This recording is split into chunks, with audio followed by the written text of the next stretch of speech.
নবান্নের গন্ধ শেষ হতে না হতেই উপস্থিত হলো শীতকাল। এখন ভোরের দিকে বা রাতে বেশ ঠান্ডা লাগছে, কি তাই তো? আপনারাও নিশ্চয়ই সোয়েটার কম্বল আলমারি থেকে নামিয়ে ফেলেছেন। কিন্তু কি জানেন, এদের কাছে প্রত্যেক বছরের ঠান্ডা একই রকমের হয়। কারণ কি বলুন তো? কারণ এরা জানে প্রত্যেক বছরের মতো এবছরেও সেই চরম ঠান্ডাটাকে সহ্য করতে হবে।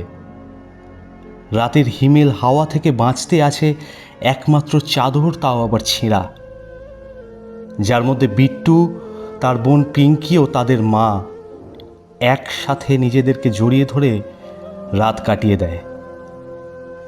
কিন্তু কি জানেন, সমীক্ষা বলছে প্রত্যেক বছর শীতকালে 1000-এরও বেশি শিশু ঠান্ডা সহ্য করতে করতে জ্বরে পড়ে। আবার অনেক শিশু তার মায়ের কোল শীতল করে দিয়ে চলেও যায়।